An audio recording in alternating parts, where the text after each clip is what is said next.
Occupational English Test. Sample Test 2. Listening Test. This test has 3 parts. In each part, you'll hear a number of different extracts. At the start of each extract, you'll hear this sound.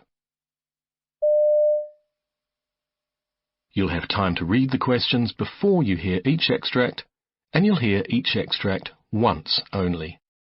Complete your answers as you listen. At the end of the test, you'll have 2 minutes to check your answers.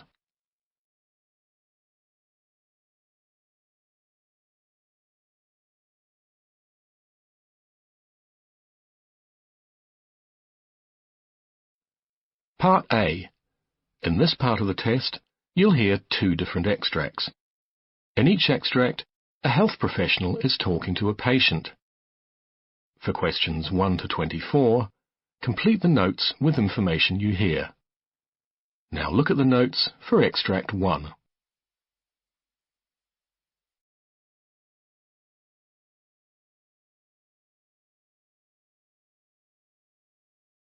You hear a general practitioner talking to a patient named Sarah Gleeson.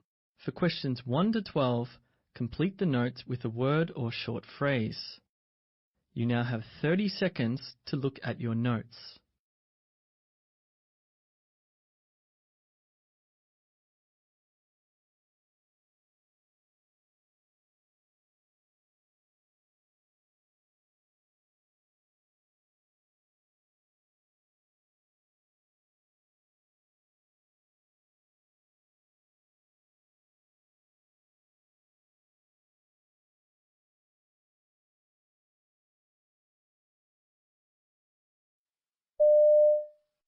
Sarah Gleeson, come in, please, have a seat.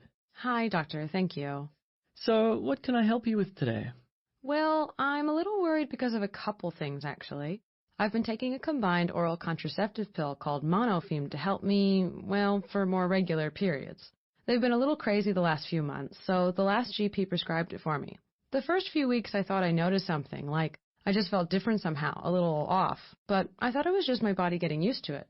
But it hasn't been getting any better, so I want to check that out. And the second thing is, well, I'm worried I may be pregnant. Okay, well, look, let's start with how you've been feeling, and then we'll move on to that, because it will be helpful to establish the symptoms first. Can you describe those for me? Well, the first thing I noticed was these really bad headaches. They kind of spread out all over, but they always start around my right eye, and they just seem to last for hours. I'd take some paracetamol, but nothing would change. I tried drinking more water and just resting in bed. They just kind of stay there, and they're like nothing I've ever experienced before. On top of that, I often get really nauseous as well. I've never actually thrown up, I only get the sensation, kind of like motion sickness. Okay. These symptoms are quite common, actually. Is there anything else? Well, I've definitely put on some weight. I think it's about 5 kilograms. I just feel really bloated, and I mean, that's a lot to put on in a short time. Until recently, I also noticed some spotting, and it definitely wasn't my period. It just started happening at the oddest and most inconvenient times. But now, well, it's stopped altogether. Okay. That's why I'm really worried, because the truth is I sometimes forget to take the pill. If I forget, I try to take the second one on the same day, like my last doctor told me to do. But, well, a couple weeks ago I forgot 3 days in a row. And then I started taking the sugar pills by mistake. I just got so confused. Obviously, my partner didn't know, so he didn't use a condom. Then once I remembered, I went to the pharmacy to get the morning after pill, but I think it might have been too late. I almost bought a pregnancy test at the same time, but I was feeling far too nervous then to even take it to the counter. Okay, a blood test can confirm it, although this may take a couple of days to get the results. These days, a home pregnancy test is very accurate, and you'll get the results far sooner. But confirmation is needed before making any changes to what you're taking now. Until then, I'd strongly advise using other forms of contraception. Okay, but is it possible to have a urine test here in the clinic now? My friend had one of those, and I think I'd prefer it. Once I leave here, I might chicken out again, and I'd rather just know now. Of course. And also, I think regardless of the results, I should maybe go over all the information about the pill again with you, because I find it all a little confusing. If the result is negative, then I'd like to try again with a different brand and try to be a little more responsible with taking it. Maybe it would be a good idea to make a family appointment too, if you wouldn't mind. I think it would be good to bring my partner along so he can learn all about it too. And if the result is positive, well, it's a good chance to go through everything together. I think that's a great idea on both accounts. I'll start by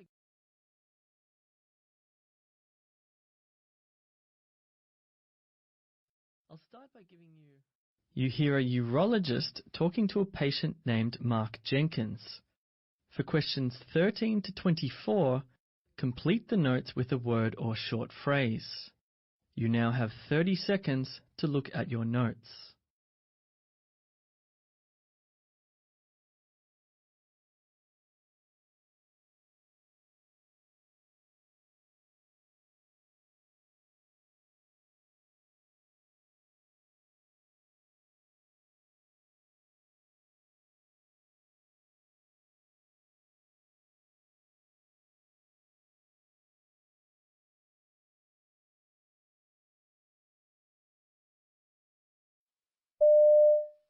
Hi, come in. It's Mr. Jenkins, right? Yes, Mark's fine. Sure. Now, Mark, you've been referred to me because you're suffering from urinary incontinence. Yeah, that's right. And you're 38 years of age? Yes. Okay. Well, I have your GP's letter here, but I'd like you to tell me more about this. How long you've had the symptoms, how it's affecting your life, that type of thing. Sure. Well, it's been going on now for about 2 months, actually. A little longer, I think.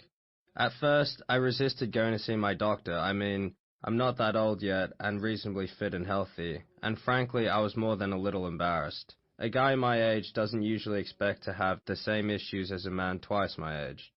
But eventually it just became too much for me to take, and that's when I sought some advice.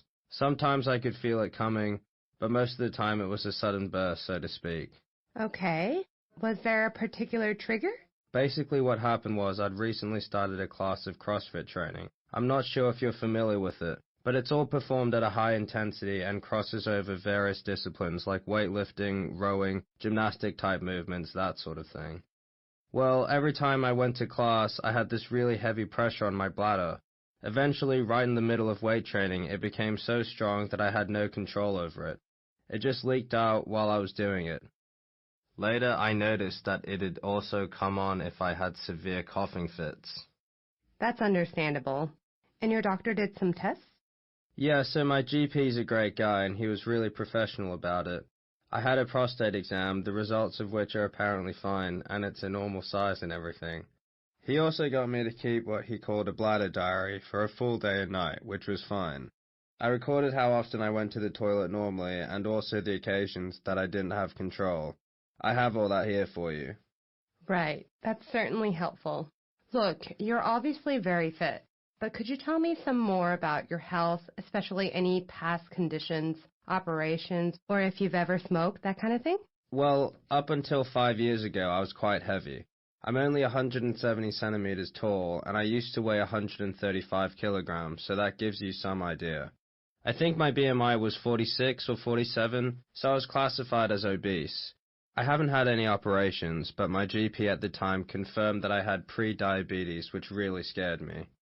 I was a pack-a-day smoker, but usually more. I was also a heavy dope smoker, and I was in an office job. That's what caused me to overhaul my life, change to a very physical job, and get myself to the gym. What do you do for a living now, then, Mark? I'm a roof tiler, so you can imagine what that's like, being on top of a 3-story building and suddenly needing to go. It's not an easy job to begin with, and this is making it 50 times worse. And has that affected your social life at all? Look, if I'm completely honest with you, my bladder seems to be controlling every aspect of my life. I know that sounds like an exaggeration, but that's how it feels to me. I've already lost a relationship over it, so now I'm single, but I'm still young enough to be out dating and all of that. But the fear that this condition has left me with means that I don't really meet friends very often. It's an enormous burden. I was stuck in a line at a bank the other day and had to leave with a very noticeable wet patch on my pants. I'm scared to leave my home. It can be very burdensome, I know. The good thing is you've taken steps to fix it. So what I'll ask you to do now